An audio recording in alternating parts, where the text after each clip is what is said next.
So we let him with him, Joe. That's right, Wolf. We're joined here by Senator Clinton of New York.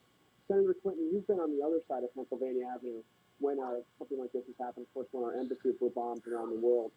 What do you think the president needs to come out and say when he comes out and addresses the nation shortly? Well, I do have, some understanding of how difficult a time this is for the entire country, and we're all united behind the president. We are, as you saw earlier, with the legislative leadership of our country from both houses of Congress on both sides of the aisle, saying this as clearly as we can that this is an attack on America, and the President of the United States is our president, and we will support him in whatever steps he deems necessary to take, both in the retaliation that will be called for, and also in the very important work of rebuilding New York and the Pentagon. We can't let these evil acts in any way deter us from, making it clear that the United States is resolute, and we are going to support the president. And are you getting any new information from law enforcement out of New York about just the extent of the loss in New York? John, I don't think we even have an inkling of the devastation. We've not really had the kind of coverage at ground zero that would show what I'm hearing. Rubble sometimes up to your waist. Our firemen and police officers wading through dangerous circumstances, trying to see if there are any survivors. The numbers of people who are injured and who we fear are casualties, I think, will be terrible once they are fully understood. I'm very proud of New York City. The mayor, the police, the fire, all the people working in the emergency front lines have done a superb job. But New York is the global city. It's a symbol of American leadership, and, these terrorists made a direct hit on who we are as a people, and New York has responded, and the national government has to stand behind it. And Senator, you had told us earlier that you had spoken at length with former President and your husband. What is Mr. Clinton saying? Well, he's outraged and, deeply angry, as I think all of us are, but is absolutely behind whatever this administration chooses to do, because he knows how important it is to speak with one voice on behalf of our country.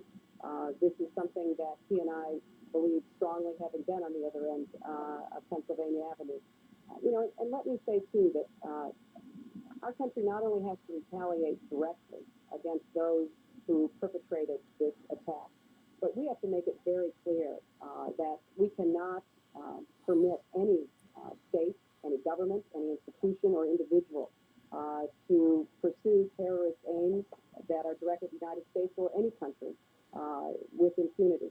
So I'm hoping that this is the kind of dramatic, terrible catastrophe that unites the entire civilized world, so that it's not just an attack on the United States, it's an attack on everyone who cares about, freedom and dignity and justice and humanity. Now, we're told that the Congress has never been evacuated before, not during the War of 1812, not during the Civil War. This was an extraordinary day. Of course, you are coming back. You have the display of unity on the steps of the Capitol. But is any business really going to be able to be done here? I mean, we've really invented a new phase here, haven't we? I don't think so, John. I think that clearly, because of the uncertainty that surrounded first the attacks in New York and then the attack on the Pentagon, it was prudent for these buildings to be evacuated, and I certainly went along with that, as did my staff. I think, though, tomorrow you'll see that, the Senate and the House will be back in session. We will be debating a resolution that really expresses our very strong feelings of outrage about this. And then we're going to be getting down to the hard work of determining what we need to do. I've, told my colleagues that this is the kind of devastating attack and loss of life that is almost beyond imagination. And, New York is going to need a lot of help. I was pleased that, we asked for an emergency declaration of disaster. I talked with the governor, and he's been extraordinarily involved in all of this. But we're going to need the federal government, the entire nation, to stand behind New York. Okay, well, Senator Clinton, we thank you very much for joining us.